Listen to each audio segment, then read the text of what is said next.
Deretan nama bakal cawapres untuk Ganjar Pranowo makin bertambah panjang. Terakhir, PDIP menyebut bahwa Ridwan Kamil masuk dalam jajaran nama cawapres. Di saat yang sama, saudara, maaf, koalisi perubahan untuk persatuan mengklaim bahwa Anies Baswedan ini umumkan nama bakal cawapres.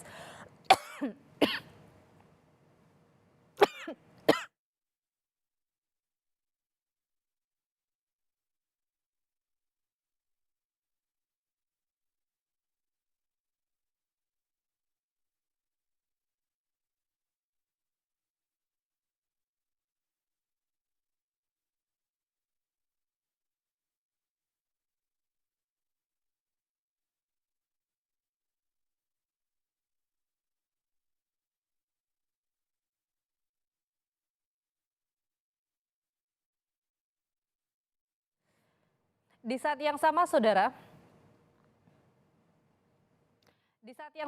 Koalisi Perubahan untuk Persatuan mengklaim bahwa Anies Baswedan umumkan nama bakal cawapres setelah pulang ibadah haji. Lantas, saudara, seperti apa tiga poros koalisi yang sudah ada dalam memenangkan persaingan dalam pemilihan kandidat cawapres? Kita bahas, saudara. Sudah hadir bersama kami melalui sambungan Zoom ada Ketua DPP PDI Perjuangan Nusirwan Suyono, Ketua DPP Partai Nasdem Willy Aditya, dan juga ada Direktur Eksekutif Indikator Politik Burhanuddin Muhtadi. Selamat petang, Bapak-Bapak.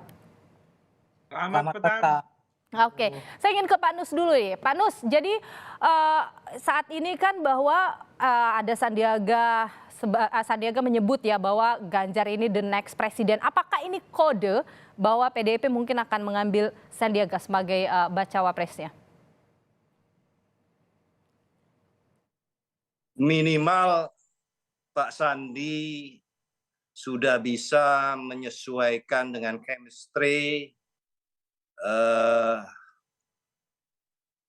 chemistry politik untuk bersama dengan Pak Ganjar.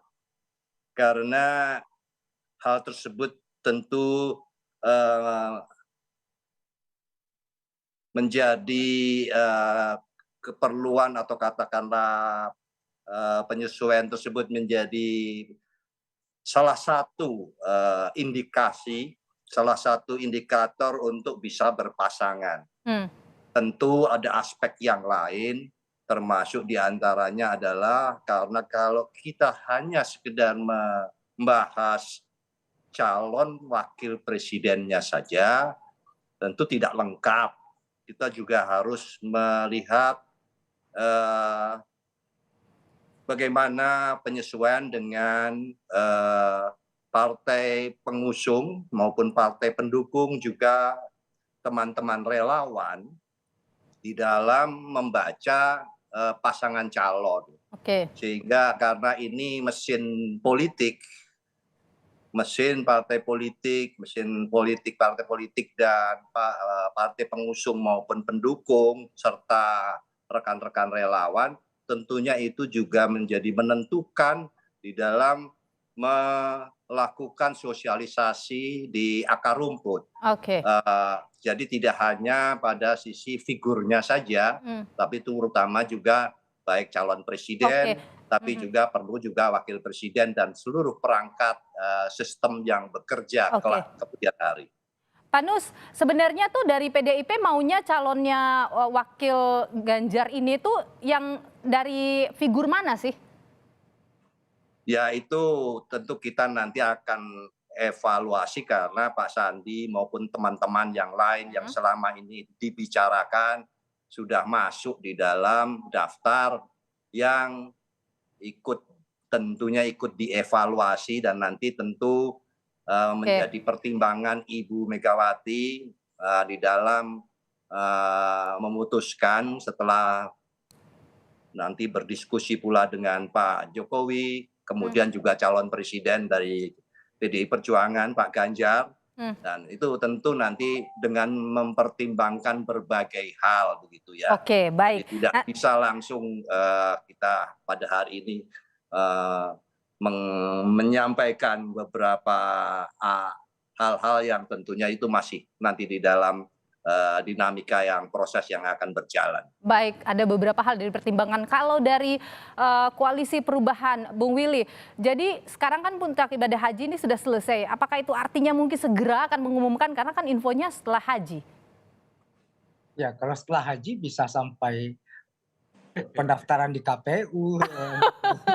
Wah ini jebakan nih statementnya nih. Bulan ini mungkin nggak sih? Mungkin tidak bulan ini. Ya gini, epicentrum dari pilpres itu kan capres. Dan Mas Anies adalah orang yang pertama mendeklarasikan atau dideklarasikan sebagai capres. Ya.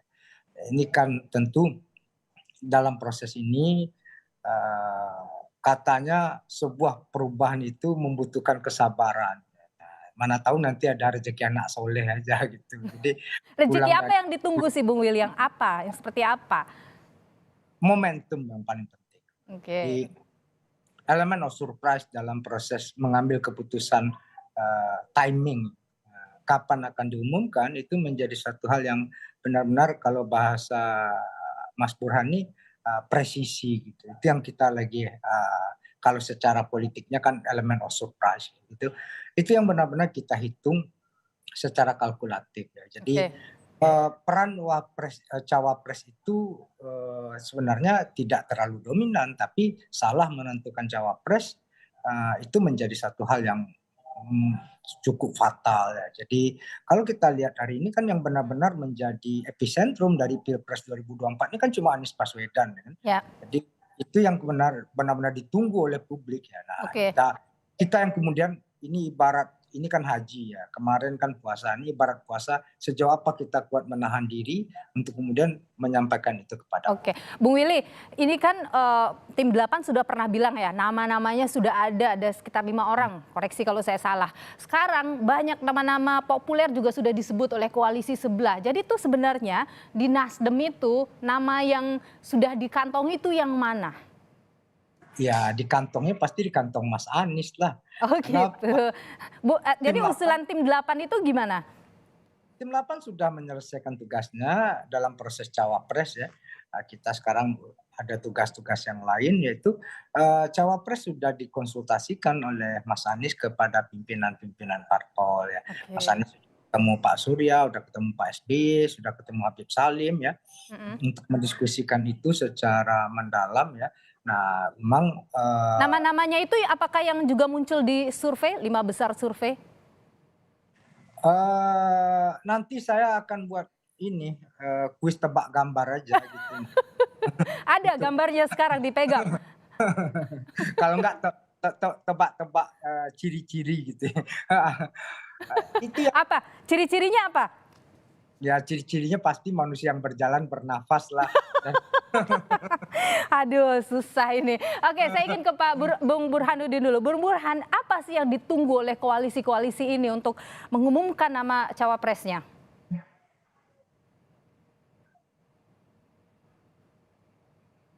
Ya, Pak, mohon maaf lagi masih di mute ya. Pertama waktu masih panjang. Jadi masih sampai Oktober pertengahan hingga awal November bagi proses pendaftaran. Jadi kita seringkali menuntut partai politik untuk mengumumkan capres-cawapres mereka lebih cepat dari yang seharusnya. Bahkan kalau kita lihat pengumuman capres, itu sudah jauh lebih cepat dari yang kita harapkan. Misalnya Mas Anies dideklarasikan 3 Oktober 2022. Ya, jauh sebelum pemilu 2024 bulan Februari. Mas Ganjar yang awalnya diprediksi akan diumumkan waktu haul Bung Karno ternyata diumumkan lebih cepat 2 bulan sebelumnya, 21 April. Jadi kalau kemudian kita meminta partai menuntut untuk diumumkan cawapresnya sebelum waktunya tiba, saya kira juga agak kurang tepat ya, karena bagaimanapun proses untuk menjalin koalisi itu tidak mudah. Ada beberapa pertimbangan. Pertimbangan yang paling utama adalah power sharing. Nah, pertanyaannya kalau cawapres yang diperlukan cuma satu untuk satu capres tertentu, sementara yang menginginkan banyak, bagaimana dengan partai yang tidak kebagian posisi cawapres? Nah, karenanya penentuan yang kedua selain power sharing tadi adalah seberapa mungkin capres yang diusung itu menang. Karena power sharing itu dimungkinkan terjadi kalau capres yang diusung punya potensi menang. Nah, bagaimana jika potensi menangnya berkurang? Nah, pasti ada hitung-hitungan lain yang harus ditentukan terkait dengan ke arah mana partai yang bersangkutan akhirnya berlabuh. Sementara waktu masih ada sekitar 4 bulan. Jadi menurut saya sepanjang dua yang tadi saya sebutkan tidak ketemu nih loh, kemungkinan akan terus-menerus digantung sampai waktu tidak tersedia lagi ya buat capres atau buat partai dalam menentukan koalisi. Sebab kalau mereka tidak memilih nih loh, mereka nggak boleh ikut pemilu 5 tahun yang akan datang. Oke, Bung Burhan, kalau misalnya ada muncul statement bahwa segera kita umumkan atau seperti dari Koalisi Perubahan setelah haji nanti kita akan umumkan. Jadi itu hanya strategi saja kalau menurut Anda?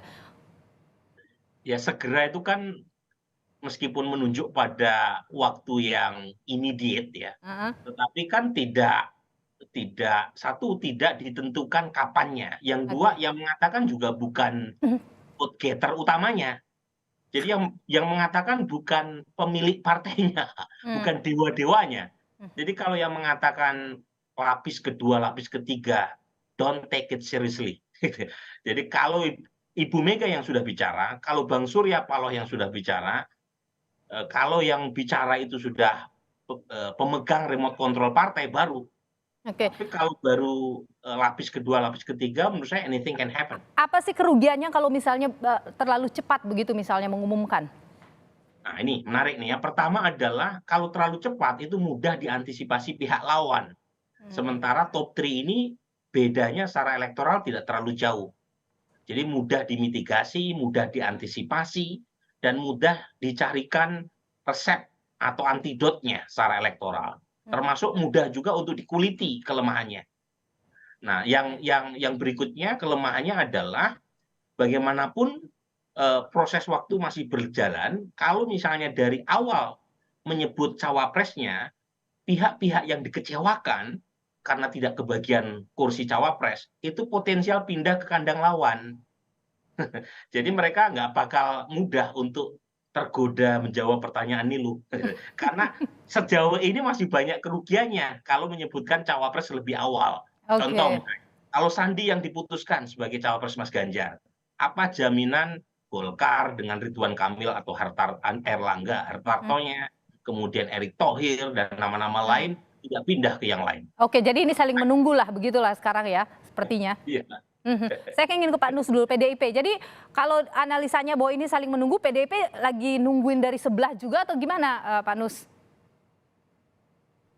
Kita tidak mungkin agak berbeda, sifatnya bukan menunggu atau ditunggu, tapi tentu kita memperhitungkan itu tadi, pertimbangannya banyak aspek.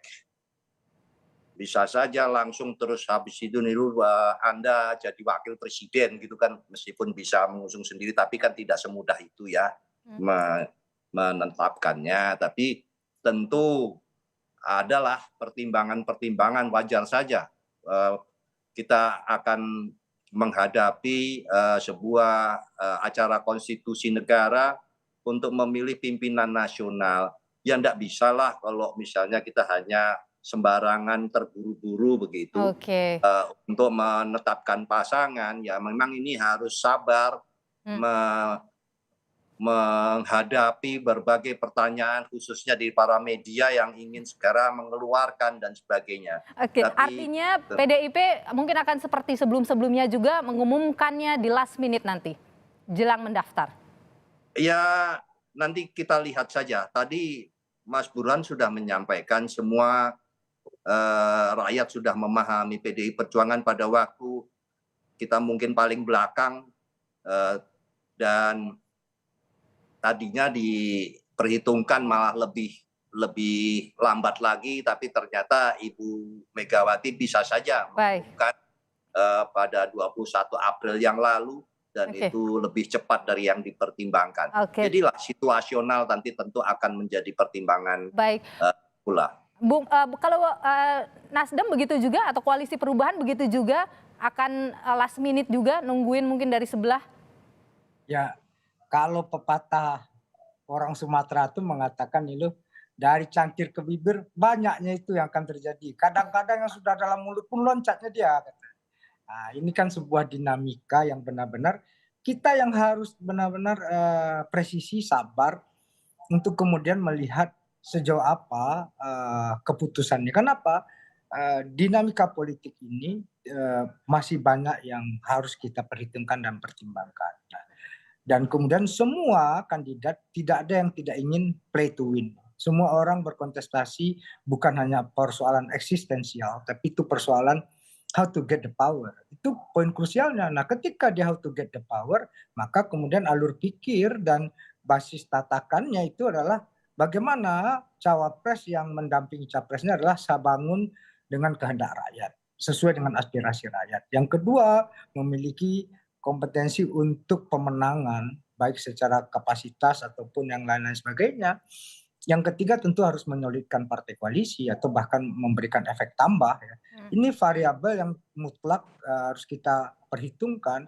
Nah, ini kan sekarang kita melihat beberapa hal yang masih bongkar pasang. Nah, di sini kemudian ada opportunity yang harus kita lihat secara terbuka. Nggak mungkin kita juga harus bikin barikade. Yang penting adalah kepastian tiket. Nah, sejauh ini Koalisi Perubahan untuk Persatuan itu sudah memiliki tiket. Nah, tinggal bagaimana kemudian masalah cawapresnya. Dan di sini kemudian kami sudah mendalaminya dan terus kemudian ya sekali lagi perubahan membutuhkan kesabaran seorang benar-benar untuk buat proses kemenangannya gitu. Baik, saya ingin ke Bang Burhan. Jadi Bung Burhan, kalau misalnya Anda sudah lama ya mengikuti gaya dari PDIP, kemudian juga Nasdem ataupun Gerindra begitu, Anda melihat kemungkinan besar yang akan diambil oleh PDIP ataupun juga Koalisi Perubahan dan Gerindra begitu, apakah nasional religius atau mungkin seperti apa gambaran Anda, analisa Anda? Kalau Ibu Mega, beliau sangat mementingkan aspek kombinasi Jawa luar Jawa, Islam nasionalis, ya, satu kearifan lokal lama yang kita punya sejak Orde Lama, ya. Tetapi lagi-lagi pola semacam ini kan sangat dinamis, bisa berkembang, bisa berubah, karena yang pertama adalah faktor elektoral. Apakah kombinasi Islam nasionalis atau Jawa luar Jawa masih laku atau tidak? Pengalaman 2009 ternyata tidak laku. Pak SBY memilih Pak Budiono, keduanya berasal dari etnik Jawa dan sama-sama berasal dari Jawa Timur, tetapi menang telak satu putaran di 2009. Jadi lagi-lagi satu pandangan, satu keyakinan di mata elit itu harus dinegosiasikan, harus didamaikan dengan kepentingan elektoral. Karena pada ujungnya yang paling menentukan adalah dipilih rakyat atau tidak. Dan ukurannya adalah elektoral. Karena bagaimanapun sehebat apapun keyakinan atau program suatu capres, cawapres, atau partai politik, itu ujungnya tidak akan bisa diimplementasikan kalau kalah. Kalau melihat gaya Surya Paloh bagaimana Bung Burhan? Bang Surya adalah figur yang sangat percaya terhadap saintifik, ya, pendekatan saintifik.